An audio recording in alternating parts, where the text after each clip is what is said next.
ఎవరా ఎవరు లచ్చలుగా అప్పులు ఎగ్గొట్టుకుంటా ఈడెళ్ళిన వాడు ఏం బీక్తానవరా?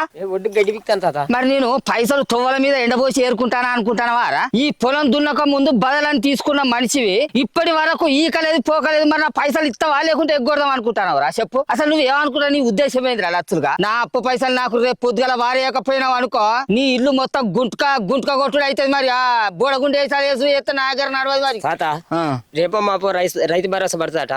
ఒక 4 వద్దులు ఆగు, జర బొబ్బు పెట్టకు. అరే ఇంకా రైతు భరోసా పైసల మీదనే ఆశ పెట్టుకొని బతికేందుకు నీకు కొద్దిగా సిగ్గు శరం అనిపించలేదు లచ్చలుగా? నిన్న ముఖ్యమంత్రి సార్ ఏమని మాట్లాడిండో విన్నావారా? రైతు రుణమాఫీ చేసినాం, రైతు భరోసా అమలు చేసినాం. అందరికి వచ్చిందా రాలేదా అంటే నాకు తెలీదు.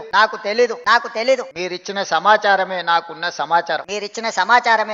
సమాచారం. రిటైర్మెంట్ ఉద్యోగస్తుల బెనిఫిట్స్ ఇవ్వడానికి కూడా ఖజానా ఖాళీగా ఉంది. ప్రతి నెల 1000 మంది ఉద్యోగులు ఈ రోజు యావరేజ్ గా రిటైర్ అవుతున్నారు. ఒక ప్రభుత్వ ఉద్యోగి రిటైర్ అవుతున్నాడంటే రిటైర్మెంట్ బెనిఫిట్స్ 1 కోటి రూపాయలు దాదాపుగా చెల్లించాల్సిన పరిస్థితి. ఒక నెలలో 1000 మంది రిటైర్ అవుతే నెలకు 1000 కోట్లు రిటైర్డ్ ఉద్యోగస్తులకు రిటైర్మెంట్ బెనిఫిట్స్ ఇవ్వాల్సిన ఆర్థిక భారము ఉన్నా ఏదో ఒక రకంగా సమన్వయం చేసుకొని ఈ ప్రభుత్వాన్ని ముందుకు నడిపిస్తున్నాం. విన్నావా? ఆ మాటలు బట్టి రైతు భరోసా పైసలు వేసేటట్టు గ్యారెంటీ ఉన్నదని అనిపిస్తుందా నీకు? మళ్ళీ ఇంకా రైతు భరోసా పైసలు పడ్డాక నీకు బీకిత్తానంటాడు, సిగ్గు శరం అనిపిస్తలేదా నీకు? ఇది ఎప్పుడు దున్నినావు, ఎప్పుడు అడకచ్చుకున్నావు, బయలు అడకచ్చుకున్నావు, బాడుకావు ఏళ్ళ పొద్దుగల భార్యవా అడకదక్కడా? ఇంకా ఈ వ్యవసాయాన్ని నమ్ముకొని నా సొంటోని బతిలాడి కాళ్ళేళ్లు మొక్కి అప్పులు సప్పులు తీసుకొచ్చి కుప్పలు పెట్టి మళ్ళీ నన్ను అప్పులు అడిగేటందుకు ఆడికి చెప్పులు అడిగేటట్టు తిప్పించుకొని మేము గట్టిగా అడిగితే మీరు మందులు మాకులని మమ్మల్ని బెదిరించుడు, ఈ తిప్పల పెట్టుడు నీకు అవసరం అరలచ్చులుగా? ఎందుకురా ఈ అవసరం? ఇంకా బస్ స్టాండ్ లో ఇన్ని పుట్టాలు అమ్ముకొని బతుకుతేంద్రా? అట్లా కాకపోతే తొవ్వల పొంచి ప్లాస్టిక్ కాగితాలు డబ్బాలు ఏరుకొని బతుకుతేంద్రా?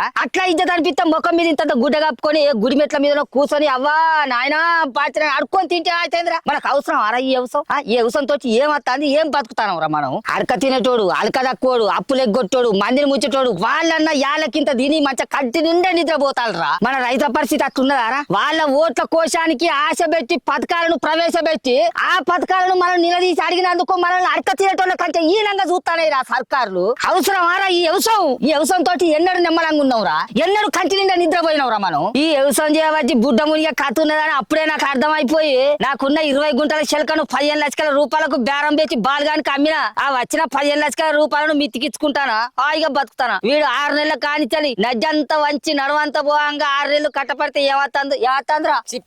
కొస్సాకరికి ఈ పెయి మీద బట్టలు కూడా మిగిలాయి. ఆయన ఎవరో 10,000 రూపాయల రైతు బంధు ఇస్తానని ఈయనొచ్చి 15,000 రూపాయల రైతు భరోసా ఇస్తానంటే ఆశపడి గుద్దుడి మీద గుద్ది గెలిపించి గడ్డ మీద కూర్చుండ పెడితే ఇప్పుడు మా రైతులను వంగబెట్టి ఈయన గుద్ద వచ్చానా? ఇంకేది ఎవరు తవ్వుకున్న గొయ్యలో వాళ్ళే పడాలనా?